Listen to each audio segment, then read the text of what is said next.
Assalamualaikum Habib, afwan sebelumnya. Waalaikumsalam warahmatullahi wabarakatuh. Al-Faqih mau bertanya dan sedikit cerita kronologinya terlebih dahulu. Ya, silakan. Si Fulan adalah seorang suami yang punya 4 orang anak yang sudah besar. Suatu saat Fulan ketahuan kawin lagi, sehingga anak-anaknya menyidang ayahnya itu. Di antara poin sidang itu adalah si Fulan harus mentalak istri simpanannya itu dan ditulis di atas materai. Akhirnya si Fulan di depan anak-anaknya mengucapin, saya talak istri simpanan saya itu dengan talak 3 dan menandatangani kertas bermaterai. Sehingga seiring berjalannya waktu, ternyata si Fulan masih sering datang ke rumah istri simpanannya secara diam-diam dengan alasan talak kemarin itu diucapkan karena saya tertekan saja, jadi nggak sah talaknya dan saya pun tidak dianggap zina.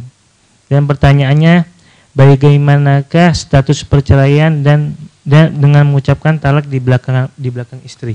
Ya, panjang sekali ya kronologisnya. Tapi kesimpulannya begini. 1, keluarga maupun anak-anak itu tidak berhak untuk menghakimi seorang ayah.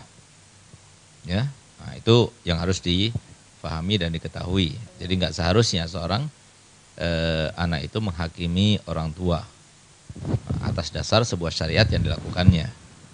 Kalau seumpama tidak suka, kalau dia itu tidak setuju, maka jangan sampai ketidaksetujuan dan ketidaksukaan itu sampai melanggar dan melawan syariat. Ini yang mensyariatkan itu adalah Allah dan Rasulnya Muhammad SAW.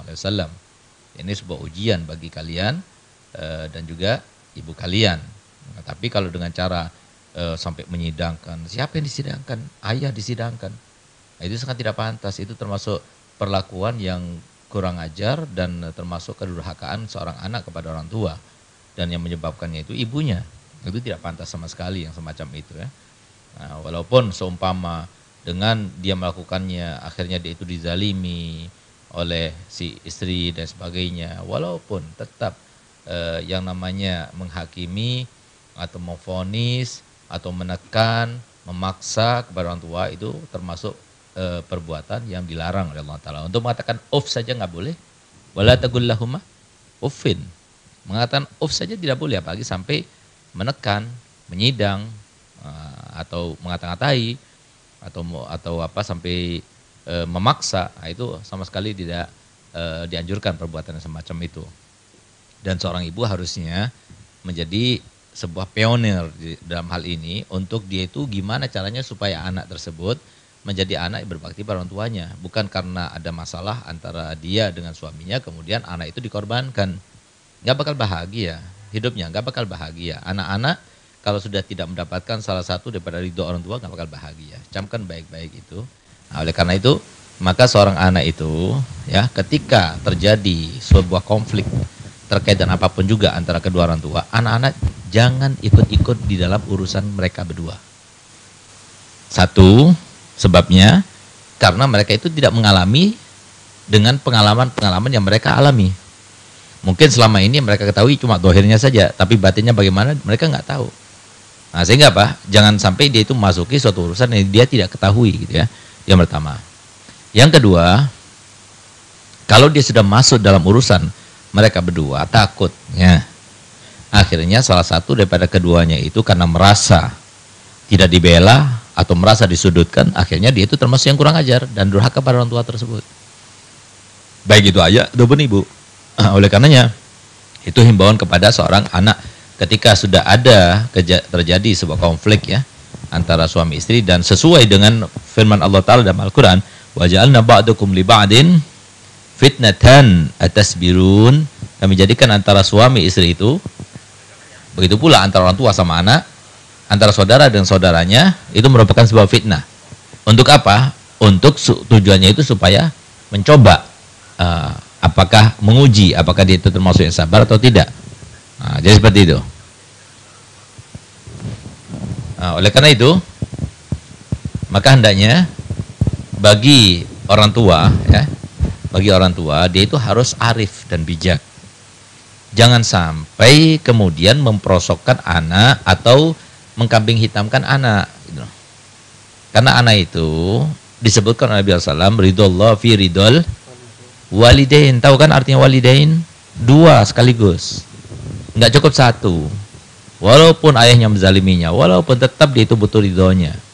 Jangan sampai setelah terjadi konflik atau terjadi perceraian kemudian diracun-racuni anaknya supaya dia itu membenci kepada ayahnya.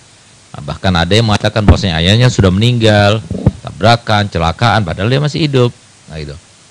Ini berarti seorang ibu, seorang istri atau seorang ayah yang mengajarkan kepada anaknya untuk tidak bahagia dan berharap serta berangan-angan untuk anaknya tidak akan bahagia, dan itu suatu pemikiran dan suatu angan-angan di orang tua yang salah.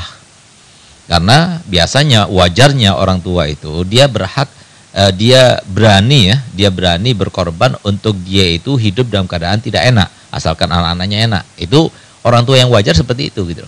Kok malah ini menjerumuskan anaknya itu dalam masalah-masalah yang bukan ranahnya dia, bahkan itu sangat berbahaya. Nah, itu yang pertama.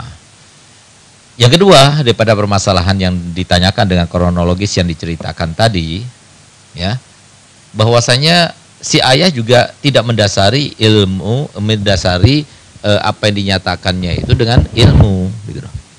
Karena bagaimana dia katakan itu ada sebuah paksaan, kalau dia itu bisa melepaskan diri daripada mereka, karena syaratnya paksaan itu ada 6. Di antaranya syarat paksaan itu adalah qudratul mukrih ala tahqiqa ma haddada bihi. Yang memaksa itu bisa betul-betul memastikan apa yang dipaksanya itu bisa terjadi. Kemudian di antara syaratnya juga azzul mukrah ala daf'i ma haddada bihil mukrih.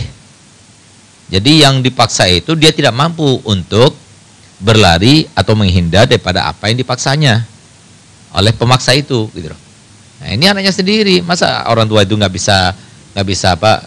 bisa menghindarkan dirinya daripada ancaman atau kejahatan daripada anak-anaknya. Itu kan sesuatu yang sangat aneh, gitu. Nah, sehingga untuk kita katakan ini dengan kronologis yang disebutkan itu dia terpaksa, itu sulit sekali untuk dikatakan demikian, gitu. Nah, kemudian kata talak, ya, adalah kata talak yang sharih, sehingga diucapkan dengan senda gurau atau dalam keadaan serius, maka tetap jatuh talak. Nah, gitu. Nah, kecuali kalau terpaksa tadi, tapi kalau memenuhi syarat, ini kan seakan-akan tidak memenuhi syarat yang semacam ini, gitu. Bagaimana orang tua itu bisa dipaksa oleh anaknya? Dipaksa dengan apa? Apakah dipaksa dengan pisau sehingga akan dibunuh si ayah ini atau dan sebagainya? Nah, kan dari kronologis yang diceritakan itu tidak ada seperti itu, gitu. Tapi nggak bisa juga si orang tua itu kemudian mengatakan bahwasanya cerainya itu dianggap tidak terjadi karena terpaksa, gitu. Tetap aja bisa terjadi kok semacam itu. Kalau kronologisnya seperti itu bukan berada di bawah tekanan, gitu. Tekanan karena takut pada istri, takut pada anak, itu bukan termasuk ancaman itu yang semacam itu, gitu ya.